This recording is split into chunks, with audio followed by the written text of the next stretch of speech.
Hello, hello! Welcome to my DIY channel! By the way, are you my bestie yet? If not, go ahead, hit that red button, become my bestie, and that way we're gonna be in touch, okay? I always bring to you beautiful DIYs on the budget.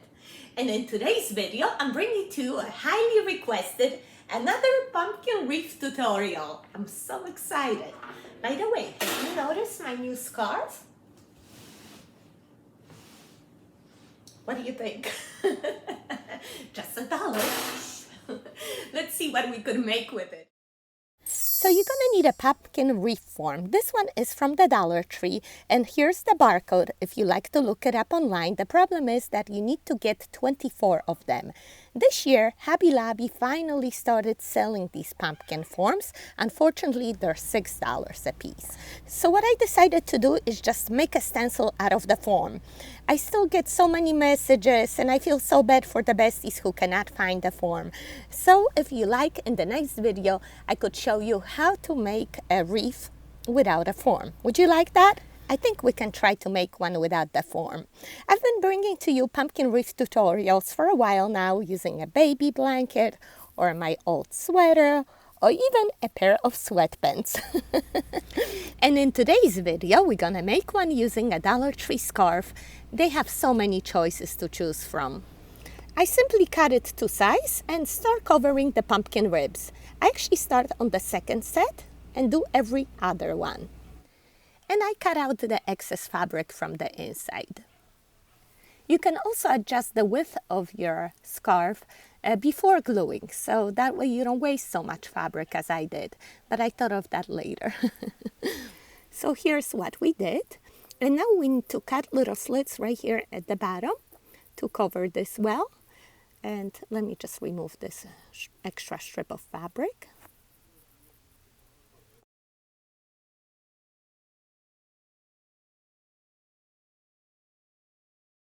All right, and now we're gonna fix those corners. Just cut a slit right here and glue underneath.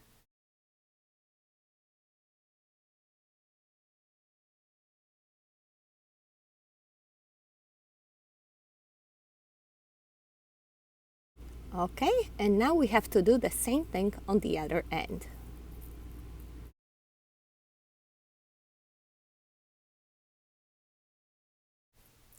And if you have too much fabric, just cut it out so it doesn't get too bulky.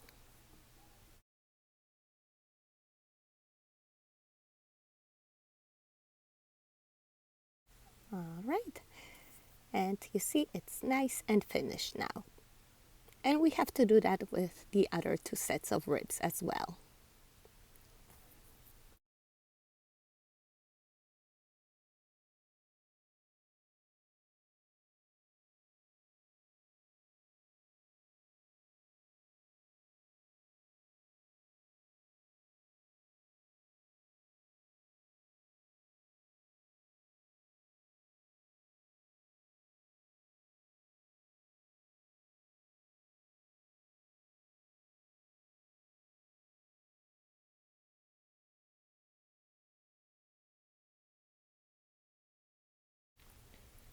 All right, this is how it looks, nice and neat, right?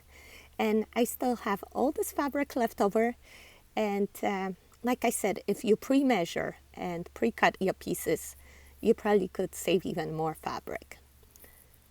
And it's not bad, even though I cut it on the form there. You're gonna need a second fabric to cover the rest. And I have this velvet. My friend was making curtains. She was gonna toss this strip out, and I'm so glad I saved it because I think it's gonna coordinate beautifully here. Of course, you can use any fabric or even a second scarf that you like. So I cut a first strip and I'm going to glue it in from the inside. Again, cut a slit so you could insert it just like so. We're going to glue it underneath and then over the outer form to cover it completely, just like so.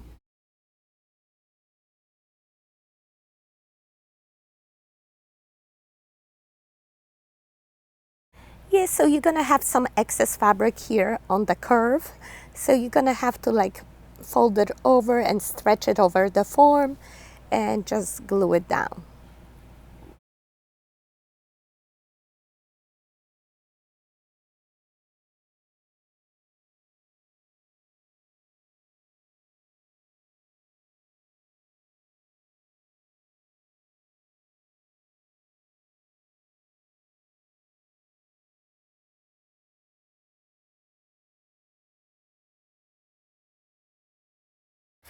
And this is not a stretchy fabric like the scarf, so I have to cut another slit here to cover nicely on the curve.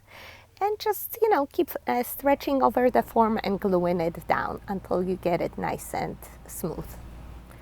And then again, you cut out any excess fabric. For the next two sections, I pre-cut my fabric 4 inches wide by about 12 inches long, and I just glue it from the inside on two sides, just like so.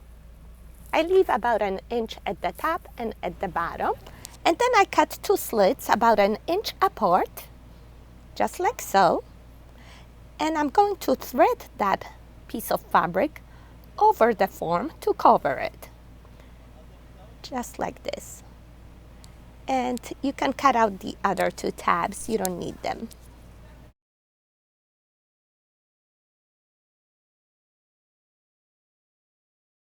And here you can see exactly what I mean. We're going to glue this over the form just like so.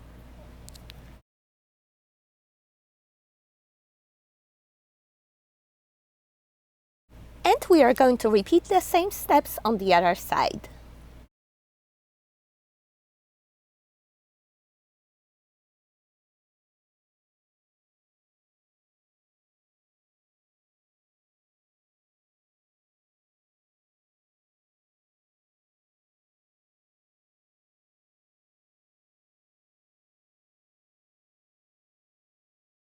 So this is my trick to get the form covered.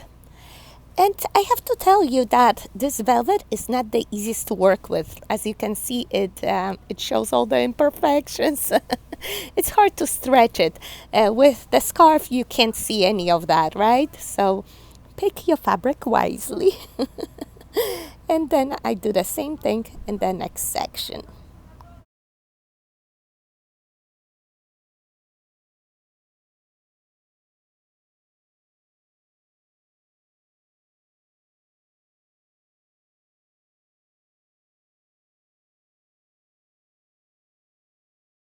And now the last section we do exact same way like we did the first one, just glue on the inside and then on the outside over the form.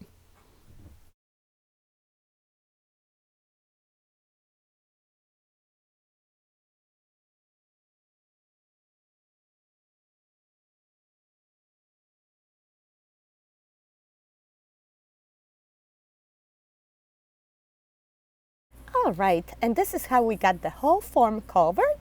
I love the colors, except, that velvet. The fabric is so shiny and revealing all the imperfections, but I know I'll get this decorated and you won't even pay attention to any of that. For the pumpkin stem, I want to use a piece of a tree branch that I found outside. I'm going to spray paint it gold, and then I'm going to paint it with Mod Podge and sprinkle it with some glitter for an extra sparkle. We are going to leave it to dry, and we're going to use these jeweled border stickers and emphasize the pumpkin ribs. Just glue these on the edge, adding a little bit hot glue here and there for extra hold. We wind up using almost 2 whole packs. Look at that pumpkin, looking so rich already, right? And wait until we attach the stem. We're simply going to put it on the top of the stem that's there, and we're going to use 2 zip ties to attach it there.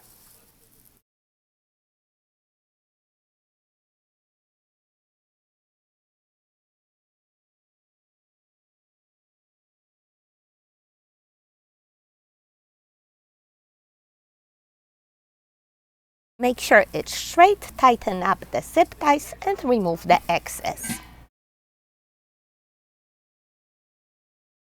Next, take a pipe cleaner, insert it under the metal stem that's behind her, and make a loop hanger for your pumpkin.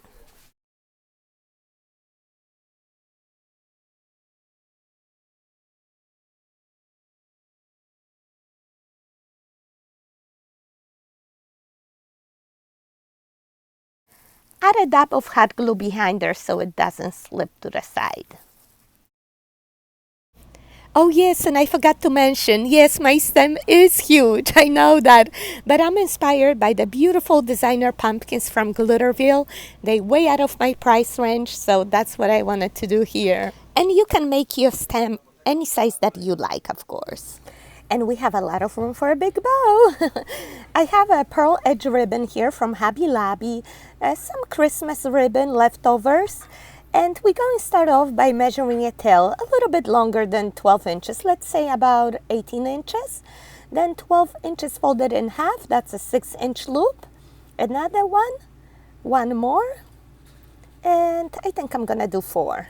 12 inches, fold in half, pinch it all together. We got 4 nice loops and a long tail.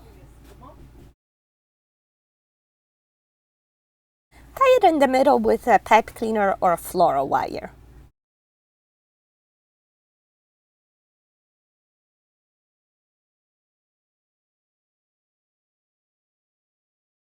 This is just a simple bow, and we're going to make another one on top of it.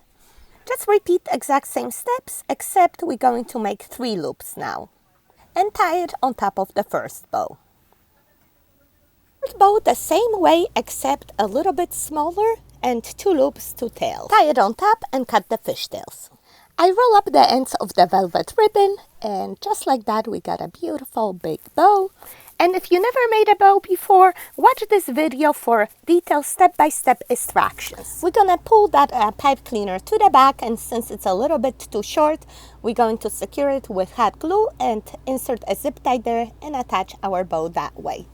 Fluff up your loops, flap up your tails. You can curl the long ones if you like, and this is how it looks. You see, with a long stem, you have a lot of room to present your bow. We just need a little cherry on top, and the beautiful sunflower clip from the Dollar Tree will do the trick. Just attach it in the center of your bow, and ta-da! Even if you don't do anything else, I think this is a beautiful pumpkin already. Don't you agree? As you saw in my fall haul video, I bought a lot of beautiful florals at a Dollar Tree. So we're going to decorate with some amaranthus, maple leaves, and these adorable flocking bowls. Just cut everything to pieces so it's going to be easier to decorate. First, we are going to add the drooping amaranthus all around the bow. It adds a lot of movement. I love it. I got it in every color. Next, we're going to add the maple leaves, and we got 2 pumpkins there. So we're going to add one over here on the stem, and the second one diagonally on the opposite side towards the bottom. And then just fill in with the rest of the leaves around the bow, wherever you see fit. Then those adorable flocking bowls, just insert them under the tails. One here, one on the other side. Just have fun with it. So cute. And then I wanted a punch of gold. I remember I had these gold ferns. They were very yellow, so I sprayed them gently with my gold spray paint, so they're more complementing here. And I'll insert one on top of my stem because it's so long, and one on each side of the pumpkin, just like so. I think it adds so much richness there. Ooh, still a little bit bare here, right? Well, I have this dahlia clip. Let me try that.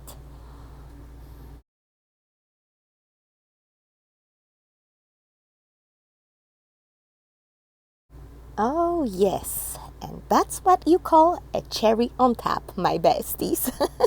Thank you so much for my wonderful mug. By the way, my bestie Debbie, I don't know if you saw my last video. So the second flower did the trick. And I don't have a third one, but it still works here. You know why? The maple leaves. Exact same color, and they bursted all throughout. And as I step back, I noticed that these tails are a bit long. They cover so much. So I decided to trim them a little bit, and I like how it looks now. And let me know what you think.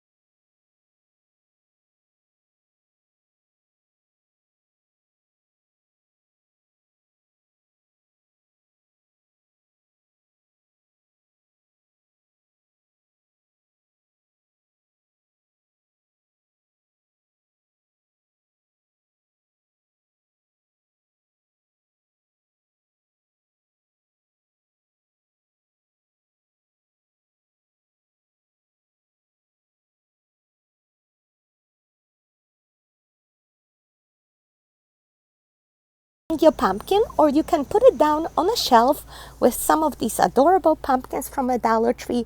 Look how beautifully they coordinate, and enjoy it throughout the whole fall season. I really encourage you to make one. Alright, my bestie, I hope you enjoyed this video. If you did, go ahead, please give me thumbs up button, subscribe to my channel if you haven't already, and see you in the next video. Take care. Bye bye.